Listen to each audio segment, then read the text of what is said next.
안녕하세요, 양민철입니다. 이번에 뉴스를 봤는데 정말 깜짝 놀랄 만한 뉴스를 보게 됐어요.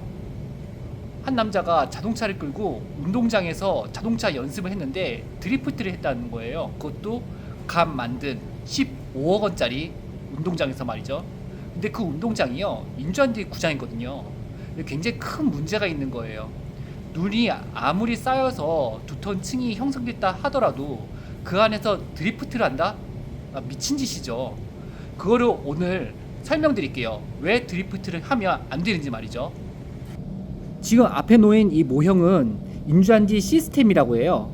인조한디는 이렇게 인조한디와 규사층 그리고 충격 흡수를 담당하는 SEBS 고무칩이 들어가 있는 층으로 나뉘거든요.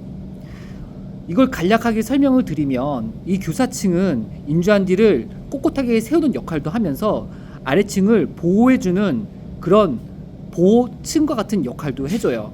그리고 위에 있는 이 고무칩은 충격흡수 역할을 해주기 때문에 선수들의 부상을 예방시키고 공구름도 원활하게 도와주죠. 그럼 이 위에서 드리프트를 하게 되면 어떻게 될까요? 보여드릴게요.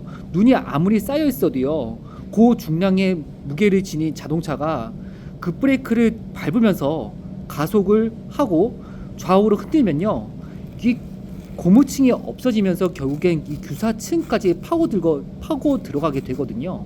그리고 그렇게 되면 인조한디가 쓸리면서 뽑히게 돼요. 그리고 보이세요? 이렇게 들리는 거? 이 바닥층까지도 흔들리기 때문에 인조한디가 밀림 현상이 있거든요. 그러면 인조한디가 한쪽으로 이렇게 쏠리면서 이게 꼬불꼬불해져서 층 자체가 평평하지가 않고 울퉁불퉁하게 되고요, 라인도 틀어지게 돼요. 이 인조한디를 깔 때 바닥면이 굉장히 중요해요. 보통 인조한디 바닥면은 석분으로 되어 있고요, 아니면 스폰지 또는 고무 패드로 되어 있거든요. 지금 그 15억 원짜리 공사한 현장은 제가 안 가봐서 모르겠지만 석분이라면 이게 그 충격에 의해서 분명히 주저앉았을 경우도 있고요. 그리고 스펀지라 하면요, 찢어졌을 거나 아니면 밀려가지고 인조한디가 이런 식으로 울었을 거예요. 그리고 고무 패드라면요, 고무 패드가 들떴을 거예요. 그러니까 결국엔 인조한디 위에서 왔다 갔다 하는 게 이 위만 그런 게 아니라 이 안까지도, 이 속까지도 문제되기 때문에 결국 토목에 영향을 줄 수도 있다는 거죠.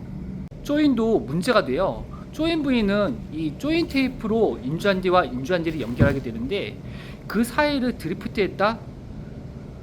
보통 인조한디 그 조인 테이프의 힘이 대략 한 18kg 정도 견뎌내거든요. 근데 이게 터져요. 터지면 당연히 다시 조인을 해야겠죠. 그런데 이걸 쉽게 보면 안 되는 건 인조한디도 같이 뽑히거든요.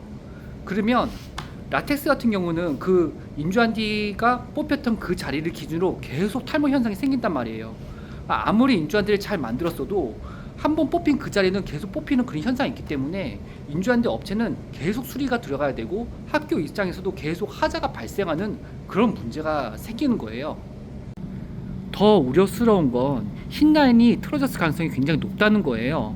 흰 라인이 틀어지면 이게 일자로 돼 있던 라인이 꾸불꾸불하게 되거든요. 그렇게 됐을 때 시공자들은 파워나 키커로 조정하게 되는데 이게 한 곳에서만 힘을 받기 때문에 전체적으로 움직인 건 다시 돌아오는 성질이 있어요. 그러니까 순간의 즐거움으로 굉장히 큰 피해를 입힌 거예요. 굉장히 당혹스럽고 황당했어요. 물론 그분은 운동장에 예쁘게 눈이 깔렸으니까 자신의 운전 실력을 뽐내거나 연습하고 싶었겠죠. 그리고 도심에서 그렇게 넓은 곳이 없으니까요. 하지만 학교는 그분을 위해서 만든 게 아니잖아요. 학생을 위해서 만든 거잖아요. 이것 깔면 10년을 가는데 그분의 잘못된 선택 한 번으로 인해서 수명이 단축되고 학생들이 거기서 운동을 못하고 시공업체는 시공업체대로 곤란하고 학교는 어떻습니까? 굉장히 당혹스러운 뉴스였고요. 이런 일이 반복되지 않았으면 좋겠습니다. 그리고 이런 일이 반복되지 않으려면 왜 인조한디 위해서 그렇게 하면 안 되는지 좀 설명이 필요할 것 같아서 이렇게 콘텐츠를 만들게 됐습니다. 오늘은 좀 격양이 됐지만 다음에도 여러분들께 좀 도움이 될 만한 콘텐츠로 찾아뵙겠습니다. 감사합니다.